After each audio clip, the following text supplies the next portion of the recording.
According to a survey conducted by the Substance Abuse and Mental Health Services Administration, 19.7 million American adults aged 12 years and older battled a substance use disorder in 2017. This accounts for about 9% of the US population. The opioid epidemic has taught us that drug addiction can affect anyone from any background at any age. It's inhumane to send our men, women, and children to prison for a mental health disorder. Instead of combating America's drug problem, the war on drugs has only served to further destabilize minority communities and needs to come to an end in favor of less punitive and more rehabilitative measures. I have many friends and close relatives who've been sent to prison for long periods of time over minor drug-related offenses. This practice has had a tremendous negative impact on my grandparents and parents, most of my friends, and my community, as well as my own sense of safety and security. So first, we will discuss the history of the war on drugs in the United States. Then we'll talk about its effect on communities across the country. And finally, we'll talk about possible alternatives to drug prohibition. Instead of combating America's drug problem, the war on drugs has only served to further destabilize communities and needs to come to an end. So the war on drugs campaign was started by the Nixon administration in the late 60s to early 70s in response to rising drug addiction in post-Vietnam War veterans and inner-city minorities. The drug policies created by the administration targeted minority communities, but ultimately had far-reaching, unforeseen consequences. Due to drug prohibition, the drug market went underground, giving way to gang violence and drug-related crime on a larger scale. Furthermore, the lack of regulation resulted in higher rates of accidental overdose caused by drugs being laced with more potent and deadly substances, such as fentanyl.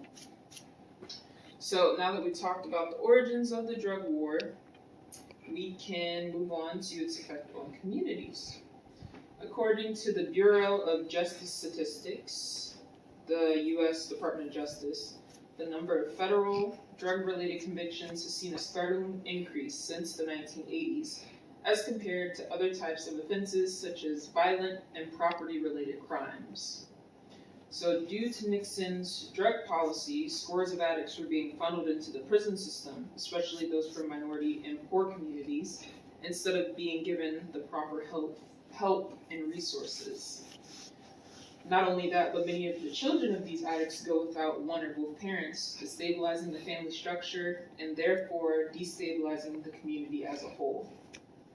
My mother was one of those children who lost a parent to the prison system and the war on drugs, and it continues to affect her to this day.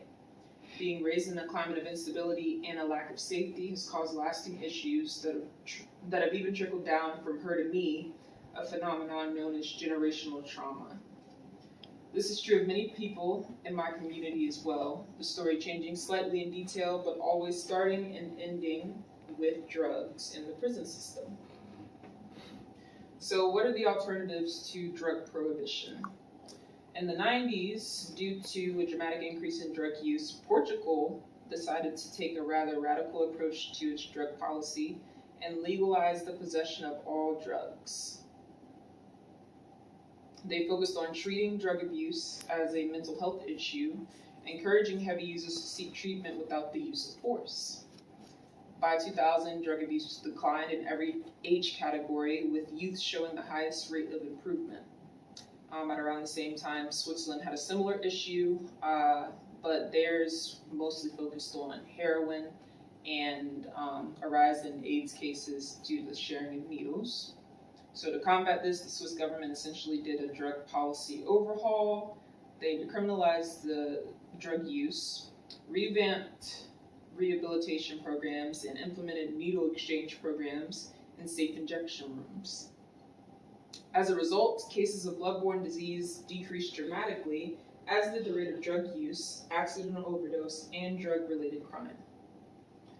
So to review, we've talked about the history of the war on drugs, how it has affected communities since its implementation, and possible alternatives. So instead of combating America's drug problem, the war on drugs has only served to further destabilize minority communities. It needs to come to an end in favor of less punitive, more rehabilitative measures. Drug prohibition in the U.S. is an inhumane practice and hurts Americans rather than helping them. My name is Kira Smiley. I'm in CST 100 Online, and I've just presented my persuasive speech. Thank you.